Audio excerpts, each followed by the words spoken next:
As they say, practice makes perfect. And that is very true for these little chip shots around the green.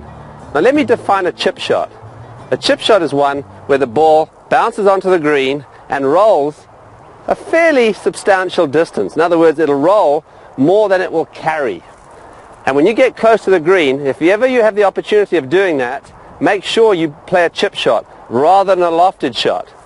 You almost want to picture that you're tossing a ball. Okay, if I was going to visualize this shot, I'd take the ball in my right hand and I'd do this. Now, as close as I can get to that technique, the better. So it's very much a case of swinging the club like a pendulum. And I'm going to give you a couple of ideas how to get really good at chipping. Now, first of all, probably select two clubs that you would normally chip with.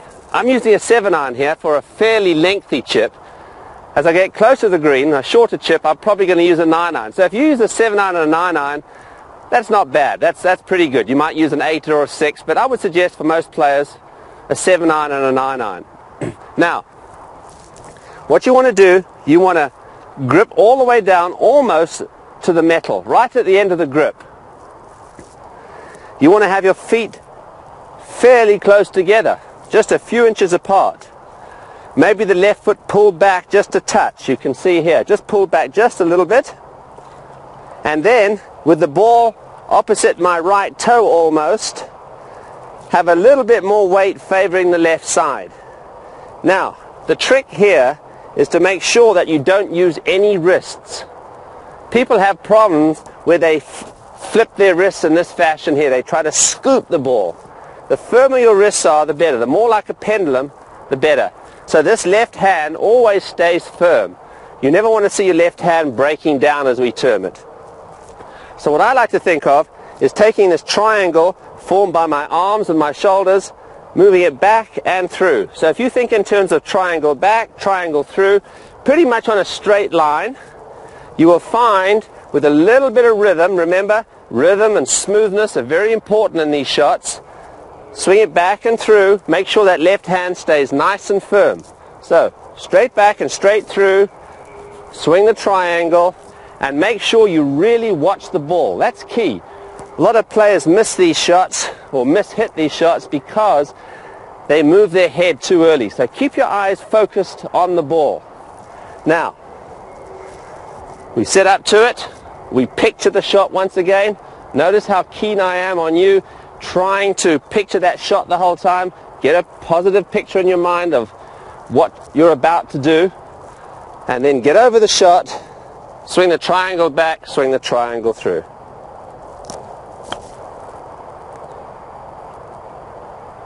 Pretty good.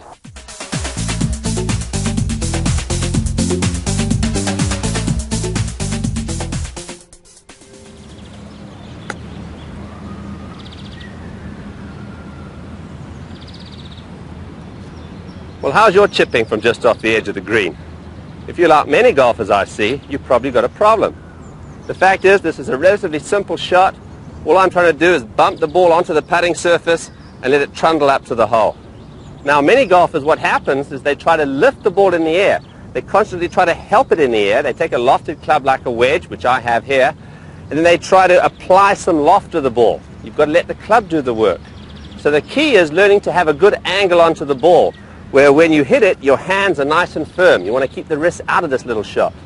Now, here's a surefire drill to help you. We call it the 1-foot drill, and it's been very successful even for good players. And you can use this one on the golf course very easily. Now, what you do is you position the ball off your right foot. You stand a little bit open. Now, what you want to do is lift your right heel well off the ground. Now, what this does, it puts your hands forward and your weight forward, and you can see my shirt buttons are ahead of the ball. Many golfers who scoop it set up to it where they're behind the ball and lift it like so. Now, if you're in this position, what's going to happen is that your hands are going to be ahead of the club head as you make contact with the ball, which is absolutely vital. It also helps you to get the right angle onto the ball. You see, with me leaning ahead, it allows the club to go up slightly and down slightly. So it's a slightly descending angle. Very, very important. So all we do, set up to it, right foot off the ground, Feel all the weight, or predominantly all the weight on the left side, and then from here, make a nice, short, crisp stroke.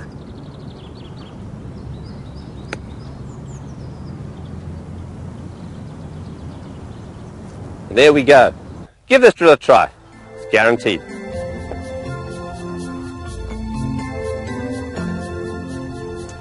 Well, we worked on the swing. We've been out on the golf course.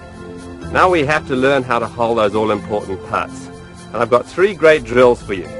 The walk-up drill, the triangle drill, and the bottle drill. Let's see how they work.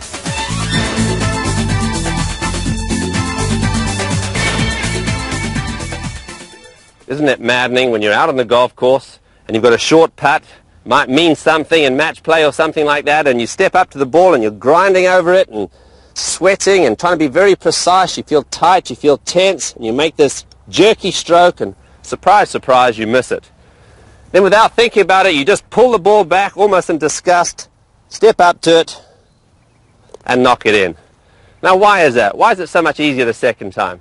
Well, the fact is, I didn't take any time, I wasn't tight, I was more relaxed, and that's very important in good putting. You've got to be relaxed, you've got to have flow, you've got to have rhythm. You don't want to take a long time over the putt, otherwise you've got a good chance of missing it. That's why people develop the yips, they get tight, they get tense.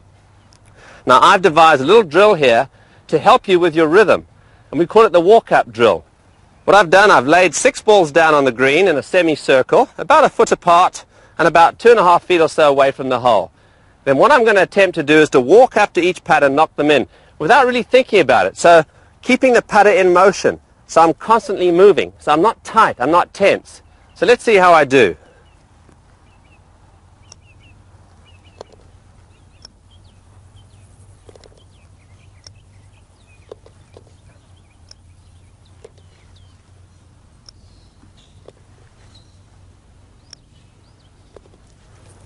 Now, just as simple as that.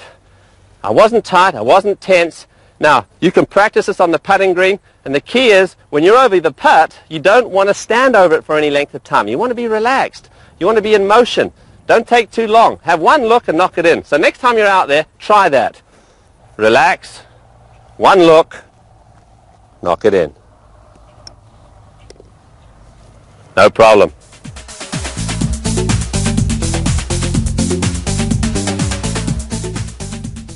Simply put, if you want to shoot lower scores, learn to putt better.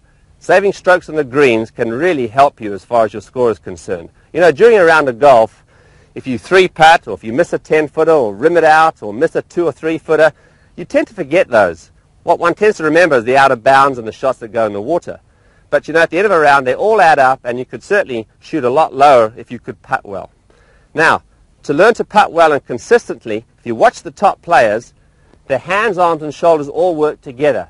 What I see with many amateurs is they just use their hands and arms, and as a result, there's no consistency in direction or distance. So they look something like this. So we can see, really, the hands and arms are controlling the stroke. What I want you to do is to learn to control the stroke with the big muscles. In other words, the chest and the shoulders. Get this whole triangle formed by my arms and chest and shoulders working together. This motion here will produce consistency because you're controlling it with the shoulders. When you control it with the shoulders, the path is consistent and the pace is consistent. So do this. Stand upright with your arms almost extended, and then bend your elbows to form an equilateral triangle. Now, just bend forward slightly from the waist and feel a little pressure under your arms, so your arms are resting on your chest. This helps to control the direction that the putter swings in. So you can see everything's connected and working together.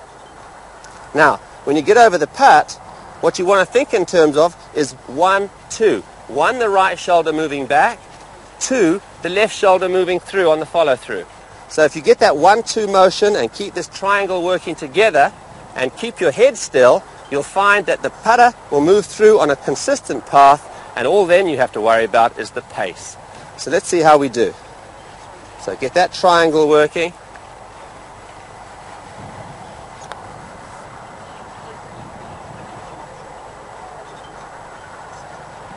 And you can see everything's working together. We see so many players who finish like this. And that's because they're using their hands and arms independently. So once more, get your eyes pretty much on top of the ball and get those arms and shoulders working together as a unit.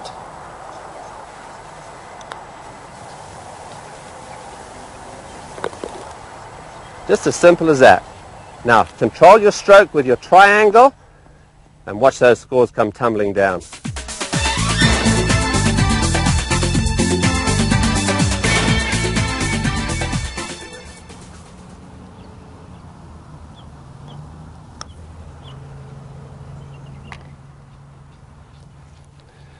Now for this drill, you're going to need a prop. You need a little empty plastic water bottle. And basically what it's going to help you to do is develop a sound mechanical putting stroke.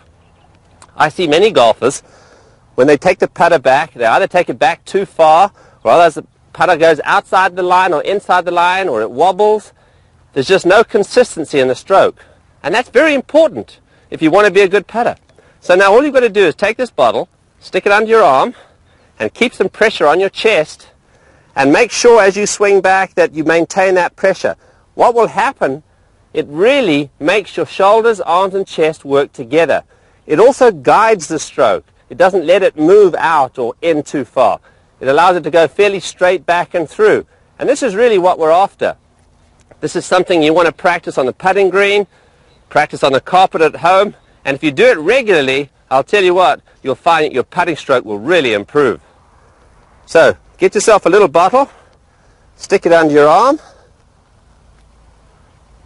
work on different length putts, and get your arms and shoulders and chest all working together. And see those putts start dropping. Well, I hope you've enjoyed the very best of my tips from the last 7 years. There should be no excuses now for you not to go out and play great golf. Just remember, don't try them all at once. The other point I want to make, remember when you're working and practicing on your game, make it fun. That's the reason you took up the game in the first place. So until next time, goodbye.